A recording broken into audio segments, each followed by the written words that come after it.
Salam SN, ketemu lagi dengan saya Agus Harizal Alwi Cikman, pemimpin redaksi Suara Nusantara dan koran sn.com.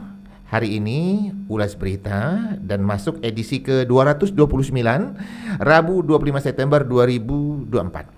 Dan seperti biasa saya ditemani redaktur pelaksana Dedius Sehendra. Malam, Ded. Malam, Kak. Dan kita langsung ulas berita, Ded, ya. Dan kita langsung satu berita yang akan kita kupas, ya. Yakni tentang dugaan korupsi batubara di Sumsel. Kita akan membahas statement dari Pak Susno yang berkomentar ya tentang bagaimana peran kepala daerah saat dugaan korupsi ini terjadi yang mengeluarkan izin usaha pertambangan. Dan beritanya sudah kita terbitkan, Ded, ya. Baik di Suara Nusantara edisi cetak dan koran sn.com. Silakan, Dedi.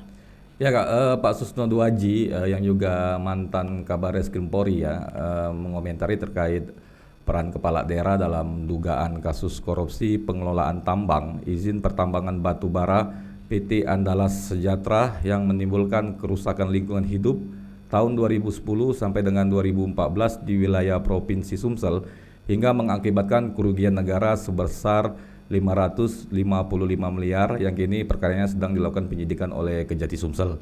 Di mana dikatakan Pak Susno Duaji dalam perkara tersebut kepala daerah yang menjabat saat itu apabila menerima suap dalam pemberian izin dan terbukti menerima suap, maka kepala daerah tersebut bisa kena dalam perkara ini, Kak. Oke, Ded, ya, tentang suap ini ya.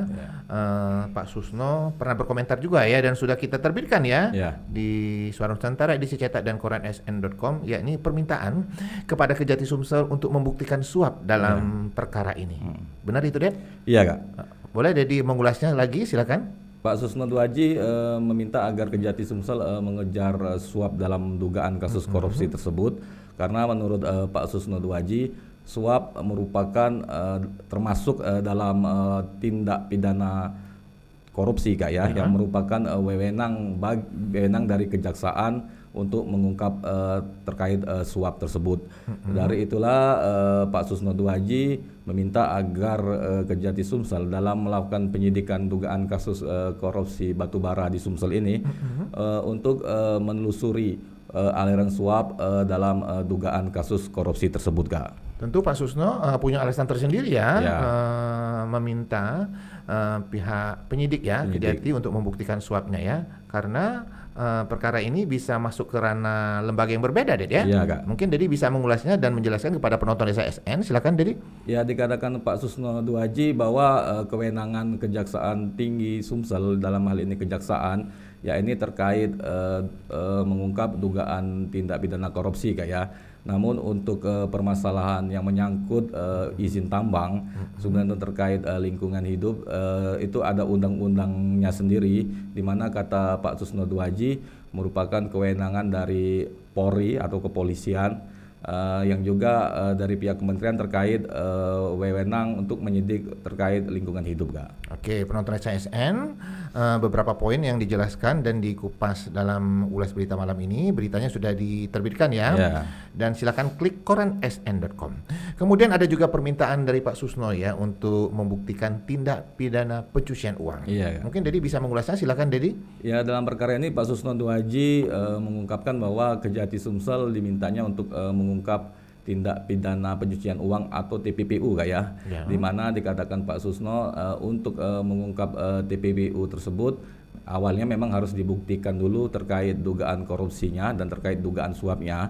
Kemudian kata Pak Susno Duaji setelah dugaan korupsi dan suap tersebut terbukti, maka ditindaklanjuti dengan mengejar TPPU-nya. Di mana dikatakan Pak Susno Duaji terkait TPPU ini pihak yang menerima aliran dan yang menggunakan aliran uang yang hasil dugaan korupsi bisa kena dalam perkara TPPU, Kak. Terkait tindak pidana pencucian uang atau TPPU ini ya, ada statement tertentu ya dari Kejati Sumsel. Mungkin Dedi bisa mengulasnya lagi, silakan. Ya, dalam perkara ini Suara Nusantara pernah langsung mewawancarai Kepala Kejaksaan Tinggi Sumsel, Kak, ya, Dr. Yolanto SMH saat ada rilis pengembalian aset Pemprov Sumsel di Kejati Sumsel. di mana dikatakan saat Suara Nusantara mewawancarai Kejati Sumsel, dikatakan bahwa saat ini Kejati Sumsel masih melakukan proses terkait TPPU tersebut, Kak. Selanjutnya dia mengarahkan untuk mewawancarai Kasipenkum Kejati Sumsel Fani Yulekasari SMH, Kak ya.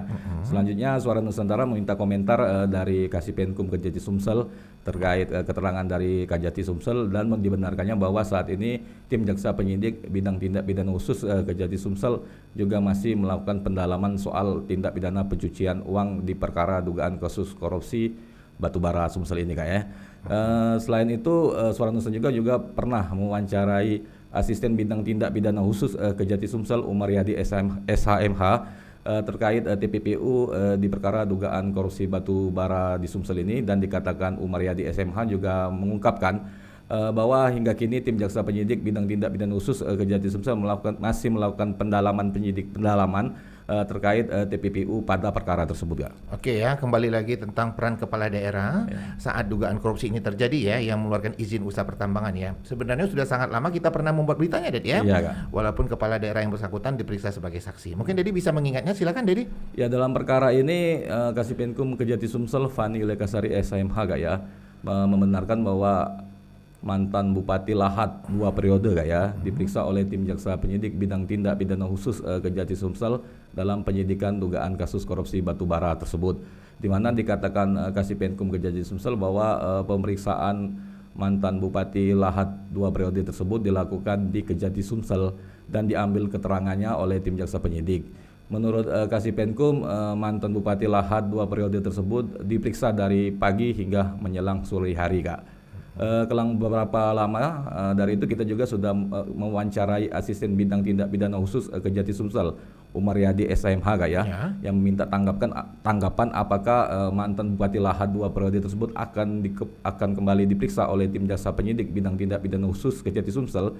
Ditegaskan Umaryadi SMH bahwa pemanggilan untuk diperiksa yang lagi mantan Bupati Lahat tersebut tidak menutup kemungkinan karena proses penyidikan terus berjalan, Kak. Oke, dan ya biar adil, kita pernah mewawancarai kepala daerah yang menjabat ketika dugaan korupsi ini terjadi ya, dan kepala daerah yang bersangkutan memberikan menghormati penyidik, Ded ya, untuk melakukan penyidikan ini ya, dan biarlah penyidik yang bekerja. Itu statement yang bersangkutan. Kemudian kita salam dulu untuk Pak Susno Duaji ya, yang telah berkomentar untuk Suara Nusantara dan koran sn.com. Dan pagi tadi 25 September 2024 pagi hari ya, terjadi dialog dan WA antara saya pemimpin redaksi Suara Nusantara dan koran sn.com dengan Pak Susno Duaji ya, yang bersangkutan sangat mengapresiasi kinerja Kejati Sumsel, Ded ya, yang sudah begitu banyak mengungkap dugaan korupsi di Sumsel. Salam sehat selalu untuk Pak Susno Duaji, semoga semua lancar melaksanakan aktivitasnya. Kita mengucapkan terima kasih dulu, Ded ya, kepada penonton SN yang begitu mengapresiasi tayangan Ulas Berita ya, dan juga podcast di Lensa SN ya. Karena beberapa episode terakhir itu jumlah penonton atau viewernya lumayan banyak ya, ribuan ya. Dan silakan memberikan usul kepada redaksi apa yang akan kita bahas dalam Ulas Berita, bila perlu tamu yang akan kita undang dalam podcast ya. Oke, jadi kita lanjut Ulas Berita tentang dugaan korupsi batubara ya. Sudah ada 6 tersangka yang ditetapkan pihak Kejati Sumsel dan langsung ditahan, Ded ya. Dan dari 6 tersangka tersebut ada 3 ASN ya. Sebenarnya apa peran 3 ASN ini dalam dugaan korupsi batubara ini? Silakan, Dedi. Ya, Kak, dari keterangan asisten bidang tindak pidana khusus Kejati Sumsel Umaryadi SHMH, di mana dalam perkara ini membenarkan bahwa dari 6 tersangka, 3 diantaranya merupakan ASN di Dinas Pertambangan dan Energi Kabupaten Lahat, Kak ya, di mana dikatakan Umaryadi selaku asisten bidang tindak pidana khusus Kejati Sumsel bahwa dalam perkara ini ketiga tersangka ikut bekerja sama dengan 3 tersangka yang merupakan pihak perusahaan, di mana dikatakan asisten bidang tindak pidana khusus Kejati Sumsel Umaryadi SHMH bahwa pada perkara ini ketiga ASN tersebut telah tidak melakukan pengawasan, Kak ya, tidak melakukan pengawasan pertambangan pada PT Andalas Bara Sejahtera atau PT PT ABS yang dalam perkara ini mengambil lahan di izin BUMP-TBA. Kemudian dikatakan Umar Yadi SHMH bahwa ketiga tersangka selaku ketua dan atau pelaksana inspeksi tambang atau PIT bidang pertambangan umum Kabupaten Lahat dalam periode tahun 2011 sampai dengan 2013 perbuatannya telah mengakibatkan kerugian keuangan negara atau kerugian perekonomian negara, di mana ketiganya merupakan pelaksana inspeksi tambang yang harusnya mempunyai tugas yaitu melaksanakan pengawasan pertambangan umum meliputi kegiatan eksplorasi, produksi, pemasaran, keselamatan dan kesehatan kerja, lingkungan, konservasi, serta jasa pertambangan dan penerapan standar pertambangan, namun tidak melakukan pengawasan dan pembiaran dalam perkara ini, Kak. Oke, intinya saya garis bawahi itu tidak ada pengawasan, ya. Iya, Kak. Dan kita apresiasi kepada Kejati Sumsel yang sudah bekerja keras ya dalam mengungkap dugaan korupsi ini ya, karena perjalanan dugaan korupsi ini sudah cukup lama, ya. Iya. Dan kita memuatnya juga running ya, walaupun waktu itu masih belum tahu ya siapa tersangkanya, kemudian bagaimana duduk perkaranya, kemudian modus para tersangka, ya.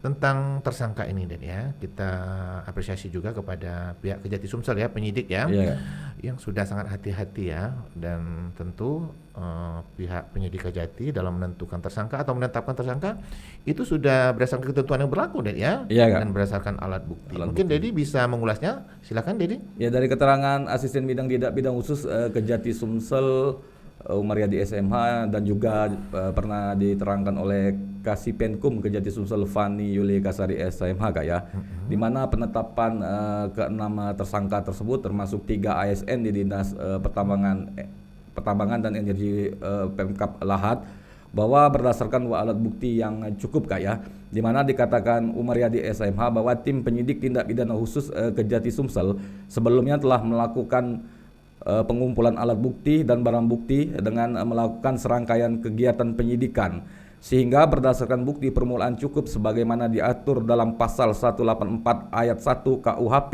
maka ditetapkanlah ke-6 tersangka tersebut, Kak, ya. Di mana dikatakan Umar Yadi SMH, ke-6 tersangka tersebut terdiri dari 1. Komisaris atau komisaris utama atau direktur utama PT Bara Sentral Sejahtera atau PT Andalas Bara Sejahtera. Kemudian untuk tersangka 2, direktur utama atau komisaris PT Bara Sentral Sejahtera atau PT Andalas Bara Sejahtera. Kemudian untuk tersangka ketiga, yakni direktur utama atau komisaris PT Bara Sentral Sejahtera atau PT Andalas Bara Sejahtera. Untuk tersangka keempat, yakni mantan Kepala Dinas Pertambangan dan Energi Kabupaten Lahat periode 2010 sampai dengan 2015. Selanjutnya tersangka kelima, mantan Kepala Seksi Dinas Pertambangan dan Energi Kabupaten Lahat periode 2010 sampai dengan 2015. Yang selanjutnya untuk tersangka keenam, yakni mantan Kepala Seksi pada Dinas Pertambangan dan Energi Kabupaten Lahat periode 2010 sampai dengan 2015. Dikatakan Asisten Bidang Tindak Pidana Khusus Kejati Sumsel Umar Yadi SMH usai ditetapkan tersangka, ke-6 tersangka ini dilakukan penahanan, Kak, ya, di mana untuk 5 tersangka ditahan di Rutan Pak Jo Palembang dan 1 tersangka yang perempuan ditahan di Rutan Perempuan Merdeka Kota Palembang, Kak. Saya garis bawahi sudah cukup alat bukti, ya, dan kita apresiasi kepada pihak Kejati Sumsel, ya. Kemudian tentang jadwal persidangan bagaimana, Den? Untuk jadwal persidangan belum diungkap oleh Kasipenkum Kejati Sumsel Fani Yuli Kasari SMH, Kak, ya. Namun Kasipenkum menegaskan bahwa berkas ke-6 tersangka dalam waktu dekat segera rampung, di mana nanti berkas tersebut setelah rampung barulah akan dilimpahkan oleh penuntut umum ke Pengadilan Negeri Tipikor Palembang, Kak. Oke, ya, untuk penonton SN jangan ragu ya. Ya. Nanti saat persidangan kita akan membuatnya secara running dan sesuai jadwal persidangan. Dan nanti kalau persidangan biasanya kalau kita wartawan di pengadilan, Dan, akan ada keseruan tertentu, Dan, ya. Iya, Kak. Karena akan terungkap terlepas dari dugaan korupsi ini ya, biasanya akan terungkap fakta-fakta yang di luar pengetahuan kita, Dan, ya. Iya, Kak. Dan mungkin ada bantahan-bantahan yang selama ini muncul, tapi semuanya akan terungkap dalam persidangan karena ada beberapa saksi yang diperiksa, Dan, ya. Dan itu biasanya persidangan terbuka untuk umum, Dan, ya. Ya. Persidangan di Pengadilan Tipikor Palembang dalam persidangan memang terbuka untuk umum Kak ya. Di mana nanti kan tim jaksa penuntut umum akan menghadirkan para saksi Kak ya yang memberikan keterangan di dalam persidangan di bawah sumpah. Kemudian setiap para tersangka juga akan didamping oleh masing-masing penasihat hukumnya. Jadi akan terungkap fakta-fakta yang sebenarnya dalam perkara tersebut di persidangan Kak. Terlepas dari 6 tersangka yang sudah ditahan, Ded ya, infonya ada saksi-saksi lain yang sudah diperiksa. Mungkin Dedi bisa mengulasnya secara umum, silakan Dedi. Ya Kak, dalam perkara ini tim jaksa penyidik bidang tindak pidana khusus Kejati Sumsel dikatakan oleh Kasipenkum Kejati Sumsel Fani Lekasari SMH bahwa ada sejumlah saksi yang telah diperiksa Kak ya, di mana para saksi tersebut dari yang sudah kita beritakan di Suara Nusantara maupun di koran sn.com. Dengan keterangan dari Kasipenkum Kejati Sumsel Fani Lekasari SMH bahwa saksi-saksi tersebut diperiksa secara bergilir Kak ya, di mana para saksi tersebut diantaranya selain mantan Bupati Lahat 2 periode, ada juga saksi-saksi dari Dinas Pertambangan dan Energi Kabupaten Lahat, kemudian ada juga saksi dari Dinas Lingkungan Hidup, Dinas Lingkungan Hidup Provinsi Sumsel, kemudian ada juga saksi dari Dinas SDM Provinsi Sumsel. Selanjutnya juga ada saksi dari pihak BUMN PTBA Kak. Tentang saksi pihak BUMN PTBA ini sesuai permintaan Pak Susno ya? Iya. Permintaan dalam berita maksudnya ya, bahwa Pak Susno minta pihak PTBA juga untuk diperiksa walaupun sebagai saksi ya. Kemudian ada pertanyaan ya tentang pertanyaan kepada saya, Pak Agus, infonya akan ada penetapan tersangka baru. Jadi sempat bertanya ya kepada Kapenkum, silakan Dedi. Iya Kak, terkait penetapan tersangka baru dalam perkara ini, Kasipenkum Kejati Sumsel belum menyampaikan secara gamblang bahwa akan ada penetapan tersangka, namun ditegaskan oleh Kasipenkum bahwa penyidikannya masih terus berjalan Kak ya, di mana penyidik masih terus melakukan serangkaian kegiatan penyidikan Kak. Kalau tadi kita udah mengupas tentang persidangan Ded ya, yang belum tahu jadwal persidangan Ded ya. Kemudian ada beberapa pembaca Suara Nusantara dan koran sn.com yang sering bertanya ya kepada saya, pemimpin redaksi, baik telepon maupun WA ya. Pak Agus, ini bagaimana modus dari dugaan korupsi ini? Nah, untuk khusus dugaan korupsi batubara ini, tentang modus dari para tersangka ini sudah diungkap pihak Kejati Sumsel, Ded ya. Iya Kak. Mungkin Dedi bisa mengulasnya, dan untuk catatan tentang modus ini sudah diterbitkan juga ya di koran sn.com. Tapi untuk mengulasnya sekali lagi silakan Dedi. Iya Kak. Di mana modus operandi dalam dugaan kasus batubara di Sumsel tersebut telah disampaikan oleh Asisten Bidang Tindak Pidana Khusus Kejati Sumsel Umaryadi SMH, yang juga sudah disampaikan oleh Kasipenkum Kejati Sumsel Fani Lekasari SMH Kak ya. Di mana adapun modusnya bahwa PT Andalas Baras Sejahtera atau PT ABS yang merupakan perusahaan milik swasta dengan struktur kepengurusan perusahaan yang selalu berubah-ubah, pada tahun 2010 sampai dengan 2013 telah dengan sengaja melakukan kegiatan penambangan di luar izin usaha pertambangan operasi produksi atau IUP milik perusahaan tersebut dan masuk ke dalam wilayah izin usaha pertambangan operasi produksi BUMD PT Bukit Asam Tbk atau PTBA, di mana dengan terlebih dahulu melakukan pembebasan lahan tanah milik warga desa sekitar yang masuk di dalam wilayah izin usaha pertambangan operasi produksi atau IUP PT Bukit Asam Tbk tersebut Kak. Sebenarnya Ded ya, untuk dugaan korupsi batubara ini Ded ya, begitu banyak yang menghubungi saya ya sebagai pemimpin redaksi ya. Ada yang mengatakan kesetujuannya, kemudian ada yang mengapresiasi, bahkan ada juga yang mengkanter ya, atau berkomentar yang kurang bagus lah ya. Tapi semuanya itu adalah hikmah yang saya dapat kepada saya yang berprofesi sebagai jurnalis ya.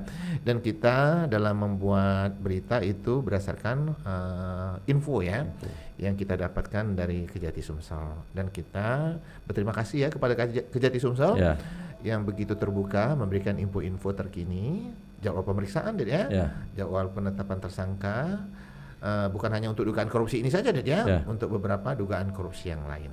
Dan kita sekali lagi mengucapkan terima kasih kepada Pak Susno Duaji yang begitu rutin memberikan komentar kepada Suara Nusantara dan koran sn.com.